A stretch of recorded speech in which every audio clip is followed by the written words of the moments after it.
a la producción que tenemos comunicación telefónica. En este caso, del otro lado de la línea está César Llanos. Él es el secretario general de la Asociación Gremial de Empleados y Funcionarios Judiciales. César, ¿cómo te va? Te saluda Silvio Barroso. Sabes que hay un sonido ambiente bastante alto, César. Buen día. Hola Silvio, ¿cómo estás? Buenos días, espero que se escuche bien. Un saludo para todos los compañeros judiciales que en este momento están de asamblea y movilización en todo el sur, en San Rafael, en Malargüe y en Alvear, y Bien. en toda la provincia. Ese es el ruido que se escucha también, ¿no? De fondo un poquito, ¿no? Bueno, Bueno, el motivo del llamado, César, tiene que ver con lo que va a pasar a partir de mañana, teniendo en cuenta la convocatoria a la reapertura de paritarias por parte del gobierno provincial a partir de una serie de reclamos de los distintos gremios estatales y teniendo en cuenta la inflación, ¿no? Ustedes tienen turno mañana, ustedes se reúnen mañana con el gobierno, ¿no? sí, llamativamente nos han informado, nos han notificado que la audiencia paritaria es mañana después del SUTE, así que somos uno de los primeros que va a recibir la oferta paritaria del gobierno, que entendemos debe ser superior, y además de eso entendemos que ha reaccionado después de la gran movilización que se ha protagonizado por parte de todos los mendocinos en la provincia de Mendoza el día miércoles pasado. Entendemos que el gobernador corresponde que se haga cargo de este conflicto porque habiendo fondos suficientes y partidas no ejecutadas desde el año pasado y en este año, es decir, habiendo superávit, habiendo fondos suficientes, se ha negado a aplicar estos fondos al salario de los trabajadores judiciales y estatales en general, llevando ofertas que están por debajo de la inflación y manteniéndolas porque durante el año 2020 en una inflación de más del 30% no se compensó esa diferencia en el 2020 sobre pretexto de que no había recursos, y en el 2021 cuando había recursos dijo que no había recursos suficientes. Además de eso, dentro del Poder Judicial hay trabajadores que tienen la cláusula gatillo y el resto de empleados y funcionarios no.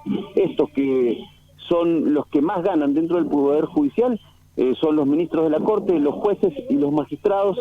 A ellos se les ha compensado el 37% de inflación que hubo durante el año 2020, el 50% de inflación que hubo durante el año 2021 y este año ya van por el 37%, pero se les respeta punto a punto y peso por peso cada punto de la inflación. Sin embargo, al resto de empleados y funcionarios se nos está negando la posibilidad de acceder a salarios dignos. Tenemos que ver que hoy día un trabajador judicial que ingresa al poder Judicial, a la Procuración o al Ministerio de la Defensa, como están distribuidos, está ganando por debajo de la línea de pobreza. Sin embargo, se le exige un examen que es muy difícil de aprobar, que prácticamente hay que ser abogado para poder aprobar el examen. Uno Bien. de los sectores públicos donde el personal está altamente capacitado está ganando por debajo de la línea de pobreza cuando ingresa. Bien. Y el resto de los trabajadores están ganando, un trabajador con 15 años de antigüedad no alcanza la canasta total de consumo. Vos sabés que te quería Entendemos justamente que no son preguntar sobre, pedidos tan injustos. sí, te quería preguntar sobre eso, César, porque hay todo como un mito también desde hace mucho tiempo de que la persona que trabaja en el Poder Judicial gana mucha plata, ¿no? Que ustedes están sobrados de plata y que, bueno, que van caminando por la calle y se le caen los billetes de los bolsillos, ¿no? ¿Cuánto gana una persona que ingresa al Poder Judicial o una persona con 10 años de antigüedad, por ejemplo?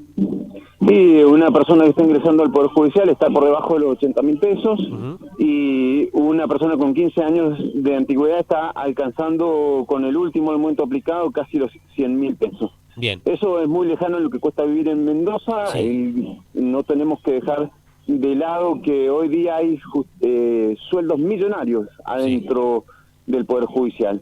¿Quiénes son los sueldos millonarios? Los de los ministros de la Corte, que ganan más de 1 millón de pesos. Y entendemos que esta desproporción es no solamente arbitraria e injusta, sino que en relación al momento social en el que estamos viviendo es casi un insulto al resto de los trabajadores. Decías Entonces, recién... si recursos hay, pedimos que por lo menos los trabajadores ganemos ya no un precepto legal, un precepto moral, Sí. que es por lo menos lo que necesitamos para poder vivir, que es la canasta total de consumo. Bien. Hay que hacer la diferencia en lo que vos remarcabas en el inicio, ¿no? Que en el caso de los ministros de la Suprema Corte o los magistrados están atados ahí con una cláusula gatillo, ¿no? Es decir, aumenta la inflación, automáticamente les aumenta el sueldo en ese mismo porcentaje. Exactamente, ellos cláusula gatillo y para el resto no. El gobierno dice que es llama a la sensatez. Digo, si hay que tener sensatez, no solamente los gremios tienen que tener sensatez en el pedido, es sensato que los trabajadores ganen por lo menos lo que necesitan para vivir, y es insensato que se mantengan sueldos millonarios adentro del Poder Judicial en una estructura que cada vez es menor, porque tenemos que denunciarlo también. El ataque al Poder Judicial no solamente es por los salarios bajos y la obligación de tener una altísima capacitación, sino que además se están perdiendo día a día puestos de trabajo. Hoy día contamos en los últimos 5 años más de 560 puestos de trabajo perdidos dentro del Poder Judicial. En el Poder Judicial no se puede reemplazar lo que hacen los trabajadores por una máquina, porque todas son resoluciones y decisiones humanas las que se tienen que tomar. En ese marco, no solamente se está restringiendo el personal, lo que se está restringiendo es el derecho de todos los mendocinos del acceso a la justicia. Eso es lo que está pasando. Bien, ahí te pongo un punto y ponemos un freno, César. Es interesante lo que estás remarcando. A ver, decías que han perdido casi 600 empleados, ¿en cuánto tiempo? En los últimos 5 años, en el gobierno de Soles y en el gobierno de Cornejo, se ha reducido la planta, ya que cualquier trabajador que renuncia o trabajadores que se jubilan no son repuestos, y además de eso, la gente que se jubila siempre tiene los más altos cargos de la carrera judicial, los cuales no se produce la corrida que corresponde para que el resto de los trabajadores puedan acceder a una carrera judicial como corresponde. Pero esto no es casual. Nosotros en el Frente Estatales estamos denunciando esto hace tiempo, y está pasando en todos los sectores estatales. Pasan las escuelas porque están cerrando CEN, están dando de baja maestros, pasan los hospitales porque lo que está exportando este gobernador es la materia gris de Mendoza, formada en Mendoza, porque los médicos tienen que irse por lo menos a trabajar a San Luis o a Chile, y muchos de los trabajadores más capacitados y de los menos capacitados están buscando destino en el interior, en el exterior del país. Sí.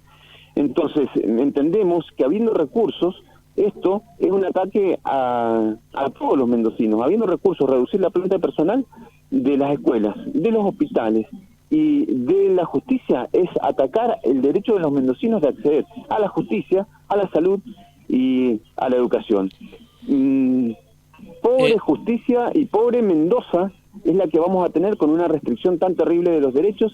Si este es el modelo que quiere imponer este gobernador, los trabajadores le hemos dicho que no la semana pasada con una marcha multitudinaria, y nos tendremos que mover la próxima semana también en conjunto con los frentes judiciales. Por el momento los trabajadores judiciales de toda la provincia estamos con asamblea y movilización, al menos hasta mañana, hasta llegar a la paritaria. De ahí más decidiremos entre todos cómo seguimos este plan de lucha. Mañana se van a ver la cara nuevamente con el gobierno, César. ¿Qué es lo que ustedes van a pedir? ¿Cuánto van a pedir de aumento?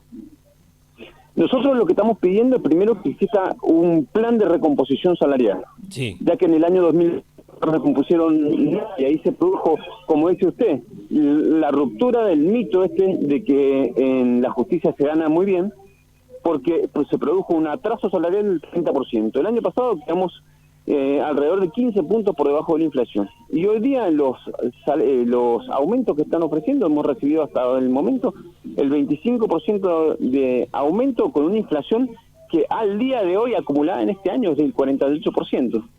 Entonces tenemos un pedido de recomposición que al menos tenga que tener unas escalas, que se vaya realizando paulatinamente, pero que alcance o al menos emparde lo que se ha perdido en el salario por la inflación. Además de eso, queremos una cláusula de revisión anual que nos permita revisar si a los jueces les han dado en porcentaje mayor cantidad de salario de lo que se le da al resto de empleados y funcionarios, para que esta brecha al menos no se siga ampliando. Y por otro lado, queremos salarios en blanco. Rechazamos las ofertas que ha hecho el gobierno, y hoy día miramos con sorpresa que el gobierno nacional también está pensando en ofertas que sean ofertas en negro o bonos a cuenta.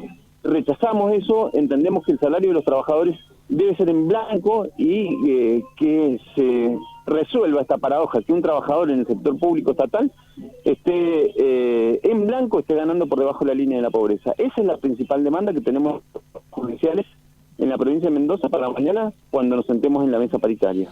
César, gracias por el contacto, le mandamos un abrazo. El saludo es para ustedes, gracias por el tiempo y las palabras que podemos llegar a todos los compañeros y a todos los mendocinos, porque los trabajadores judiciales tenemos un compromiso con la justicia y un compromiso con todos los mendocinos. Muy amable, hasta luego. Que esté muy bien. Ahí la palabra entonces de César Llanos, eres el titular del gremio de judiciales, a propósito de lo que van a pedir mañana en la mesa paritaria, cuando nuevamente se vean las caras con los representantes del Ejecutivo.